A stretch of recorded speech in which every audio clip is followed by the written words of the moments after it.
Kettle adalah psikolog terkenal karena model kepribadiannya 16 faktornya mengembangkan konsep kecerdasan cair dengan konsep terkristalisasi dan bekerja dengan analisis faktor dan multivariate. Kettle lahir pada tanggal 20 Maret 1905 di Hilltop, West Bromwich, sebuah kota kecil di Inggris. Ketika Kettle berusia 5 tahun, keluarganya pindah ke Torquay, Devon di barat daya Inggris, tempat dia dibesarkan dengan minat yang sangat kuat pada sains dan menghabiskan banyak waktunya berlayar di sekitar garis pantai. Kettle adalah yang pertama dari keluarganya atau satu-satunya generasi yang masuk universitas. Pada tahun 1921, dia diberikan beasiswa untuk belajar di kimia di King's College London, di mana dia memperoleh gelar BSc Hons dengan kelas 1. Kettle meraih gelar PhD dalam psikologi dari University of London pada tahun 1929. Pada tahun 1938, Raymond B. Kettle menjadi profesor di Universitas Clark, dan pada tahun 1941 ia pindah ke Harvard setelah diundang oleh Gordon Allport.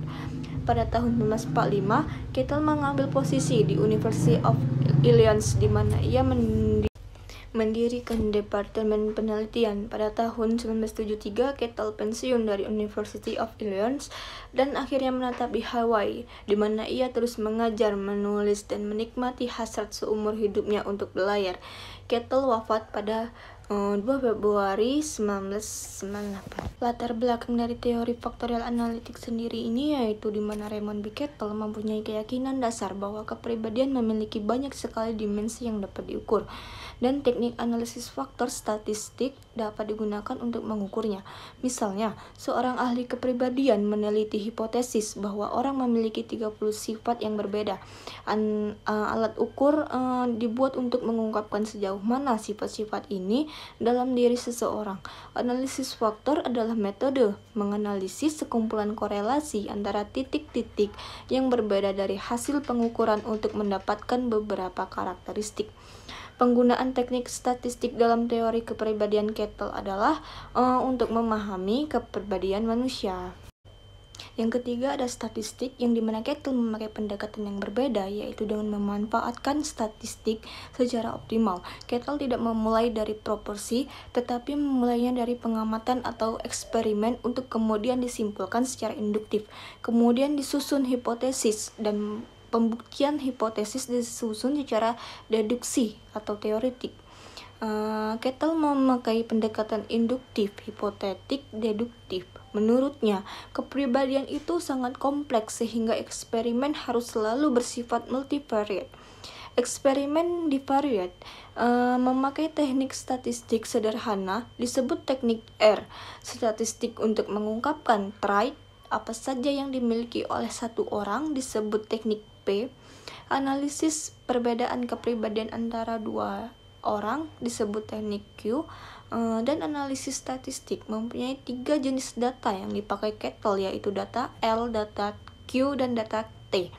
Data L merupakan data hasil observasi orang lain, terdiri dari data observasi objektif dan data observasi subjektif. Data Q merupakan data hasil kuesioner laporan diri, dan data T sendiri merupakan data hasil tes objektif.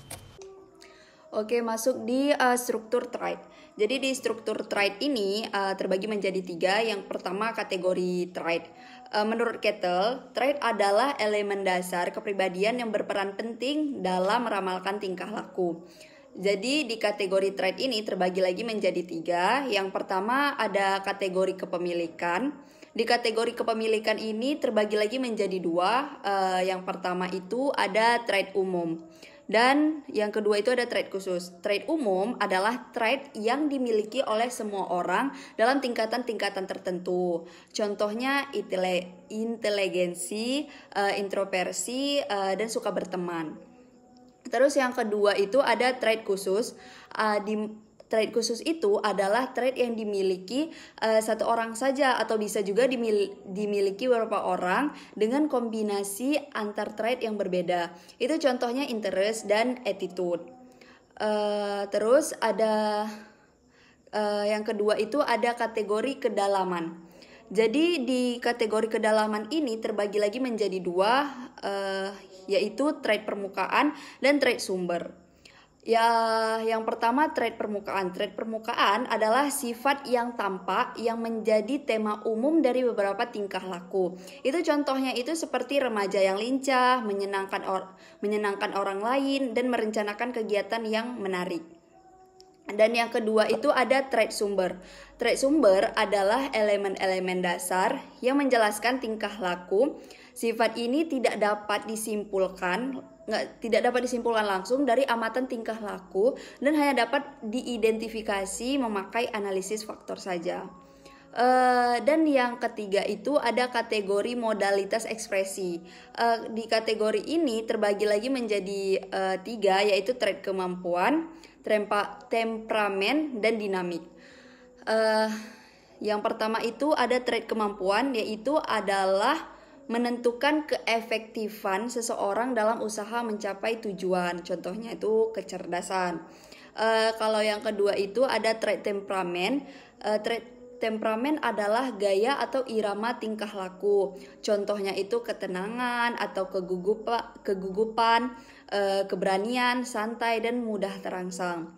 Terus yang ketiga itu ada trait dinamik. Trait dinamik ini adalah motivasi atau kekuatan pendorong tingkah laku. Contohnya itu adalah dorongan, ketertarikan, dan ambisi untuk menguasai sesuatu. Oke, masuk lagi yang dari struktur trait tadi kan yang pertama itu ada kategori trait. Jadi masuk yang kedua yaitu faktor sumber atau faktor primer. Jadi Kettle ini meneliti trait sumber dengan mengumpulkan 4.000 sifat manusia. Sebagian besar diperoleh dari kamus yang disusun oleh Alport dan Aubert. Kemudian diringkas menjadi 35 sifat dan terbagi lagi menjadi dua kelompok, 23 sifat populasi normal dan 12 sifat populasi berdimensi patologis. Yang ketiga itu ada faktor-faktor pada 16 personality faktor. Ada 16. Yang pertama itu ada faktor A, faktor yang kedua itu ada faktor B, dan yang ketiga itu faktor C, dan seterusnya faktor E, faktor F, faktor G, faktor H, faktor I, faktor L, faktor M, faktor N, faktor O, faktor Q1, Q2, Q3, Q4. Oke, baik, masuk lagi ke dinamika kepribadian. Jadi dinamika trait muncul sebagai salah satu klarifikasi trait. Bahasan tentang dinamika trait sebagai motivasi secara spesifik, menganalisis asal muasal penggerak trait dan saling berhubungan antara sikap, sentimen, dan sifat keturunan. Jadi yang pertama itu ada sikap atau bisa disebut juga dengan attitude. Sikap adalah konsep tentang tingkah laku spesifik atau keinginan untuk bertingkah laku tertentu sebagai respon terhadap suatu situasi. Terus yang kedua itu ada dorongan pembawaan. Dorongan atau motif pembawaan oleh Kettle yang disebut juga dengan urge. Semua dorongan primer yang dibawa bersama kelahiran disebut urge. Contohnya itu seperti seks, lapar, haus, rasa ingin tahu, marah, dan motif lainnya yang biasanya tidak hanya dimiliki oleh manusia saja, tapi juga dimiliki oleh hewan, mamalia gitu, dan primata. Terus yang ketiga itu ada sentimen. Sentimen ini adalah struktur keseimbangan attitude yang memperoleh energi dari urge tetapi dibentuk oleh hasil belajar. Sentimen merupakan sumber motivasi yang penting karena kecenderungannya itu mengorganisir diri sekitar sosial. Dia dibutuhkan di lingkungan sosial dan memuaskan beberapa urge di saat yang sama. Terus yang keempat itu ada kalkulus dinamik. Dalam kalkulus dinamik urge dan sentimen dipandang sebagai akar dari semua motivasi dan dimasukkan ke dalam persamaan tingkah laku. dapat dipakai untuk meramalkan tingkah laku seseorang tersebut. Jelaskan tentang perkembangan kepribadian. Yang pertama itu ada tahapan perkembangan. Yang pertama tahap bayi, itu dari usia 0 sampai 6 tahun. Pada tahap ini, bayi sangat dipengaruhi oleh orang tua dan saudara-saudaranya, dan secara alami dipengaruhi oleh pengalaman perolehan makan dan caranya membuang kotoran. Pengaruh-pengaruh tersebut membentuk sikap sosial, kekuatan superego, perasaan aman dan tidak aman, sikap terhadap otoritas, dan kemungkinan kecenderungan neurotik. Yang kedua ada tahap anak, dari usia 6 sampai 14 tahun. Tahap ini sering disebut periode konsolidasi dikarenakan pada masa ini hanya sedikit masalah psikologis yang dialami, tidak seperti pada masa sebelumnya. Tahapan ini ditandai dengan dimulainya kemandirian dan ingin bebas dari orang tua.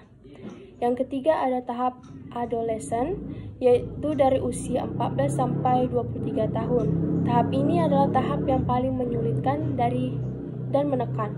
Kejadian kelainan mental, neurosis, dan delinkuensi banyak muncul pada tahap ini. Konflik yang dialami pada umumnya ialah kemandirian, keyakinan diri. Tahap yang keempat, tahap kematangan dari usia 23 sampai 50 tahun. Tahap ini ditandai dengan kesibukan, kebahagiaan, dan produktivitas. Pada umumnya, orang pada usia itu menyiapkan karir, perkawinan, dan keluarga. Kepribadian cenderung menjadi tidak mudah berubah, lebih mantap kalau dibandingkan dengan masa-masa sebelumnya. Yang kelima ada tahap usia pertengahan, 50 sampai 60 atau 70 tahun. Pada tahap ini terjadi adanya perubahan penyesuaian dalam kepribadian sebagai respon terhadap perubahan fisik, sosial, dan psikologikal. Yang keenam ada tahap tua, yaitu dari usia 60 atau 70 tahun. Tahap ini merupakan tahap final yang dimana melibatkan penyesuaian sejumlah kehilangan kematian keluarga dan sahabat, pensiun, kehilangan status di masyarakat, dan perasaan kesendirian dan tidak aman. 2. Keturunan dan lingkungan. Di antara pakar kepribadian, Kettle yang paling besar perhatiannya terhadap pengaruh relatif dari keturunan dan lingkungan dalam pembentukan kepribadian. Salah satu hasil penelitian yang menarik, ternyata banyak korelasi negatif antara faktor keturunan dengan lingkungan. Orang mengharapkan anak yang cerdas mendapat pendidikan yang baik. Ternyata terjadi justru sebaliknya.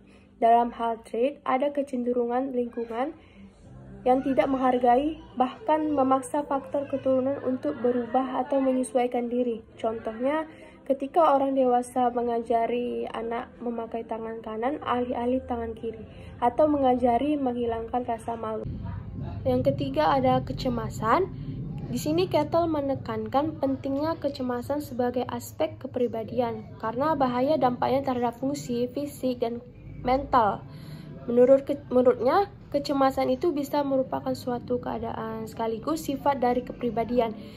Kettle mengidentifikasi kecemasan untuk menggambarkan 5 jenis perasaan. Orang yang cemas secara kronis, biasanya perasaan cemasnya mudah terangsang oleh perasaan curiga kepada orang lain, khawatir mendapat celaan, tidak mampu membentuk konsep diri, tegang, dan kegembiraan berlebihan. Nah, yang keempat itu ada belajar. Di sini menurut Kettle ada 3 jenis belajar, yaitu 1. Conditioning klasik atau asosiasi sederhana dari kognisi yang simultan. Secara khusus digunakan untuk mengaitkan respon emosional dengan isyarat lingkungan. Misalnya belajar menghubungkan antara kehadiran ibu dengan perasaan tenang. Yang kedua ada conditioning instrumental atau asosiasi berbagai kegiatan dengan tujuan tertentu, yaitu belajar membentuk subsidiasi untuk memuaskan tujuan sadar urge. Misalnya belajar bahwa makan siang bersama rekan bisnis dapat melancarkan penjualan sekaligus meningkatkan rasa aman atau percaya diri. Nah, yang ketiga yaitu belajar terintegrasi atau model instrumental conditioning yang canggih, yaitu belajar memaksimalkan kepuasan total jangka panjang melalui rotasi urge tertentu diekspresikan dengan memegang atau sublimasi. Misalnya, seorang anak belajar untuk menekankan dorongan kebebasan diri dan memilih untuk membantu orang tua untuk mengungkapkan cinta dan perlindungan orang tua. Menjelaskan tentang analisis kasus yang kami ambil dari teori ini. yaitu tentang ada 4 orang anak yang berinisial L, D, T, dan N, yang dimana mereka sedang mengerjakan tugas kelompok. Saat sedang mengerjakan tugas, si D sama sekali tidak mau ikut bekerja, melainkan asik sendiri dengan gadgetnya. Sedangkan si L sedang fokus mengerjakan tugas kelompoknya tanpa terpengaruh oleh keadaan sekitar, termasuk temannya. Dan ia dibantu oleh si T dan si N. Walaupun si T dan si N ini tidak tetap bekerja, melainkan sibuk dengan urusannya masing-masing seperti bermain gadget juga. Dari kasus ini dapat disimpulkan bahwa keempat orang anak ini mempunyai sikap atau kepribadian yang berbeda-beda atau bertolak belakang, yang dimana si L adalah seorang anak yang memiliki pendirian yang kuat dan disiplin yang hebat, sedangkan si D adalah seorang anak yang selalu menganggap remeh sesuatu dan tidak serius dalam segala hal. Hal ini sesuai dengan teori Kettle yang dimana tentang perilaku manusia dalam satu situasi tertentu. Banyaknya dimensi tentang perilaku manusia dalam satu situasi tertentu. Baik, saya akan menjelaskan tentang aplikasi teori faktorial analitik. Nah, yang pertama itu ada asesmen kepribadian. Nah, terdapat beberapa instrumen asesmen kepribadian yang dikembangkan untuk mengungkap trait-trait. Yang pertama ada 16PF untuk mengungkap trait normal orang dewasa. Yang kedua ada PSPQ untuk anak usia 4-6 tahun. Yang ketiga ada ISPS untuk anak usia 6-8 tahun. Yang keempat ada CPQ untuk anak usia 8-12 tahun. Yang kelima ada HSPQ untuk remaja usia 12-18 tahun. Yang keenam ada CAQ, mengungkap trait patologis. Yang ketujuh ada MRQ, mengungkap kepuasan seks, kebersamaan, peran, dan lain-lain. Kedua itu ada teori abnormalitas.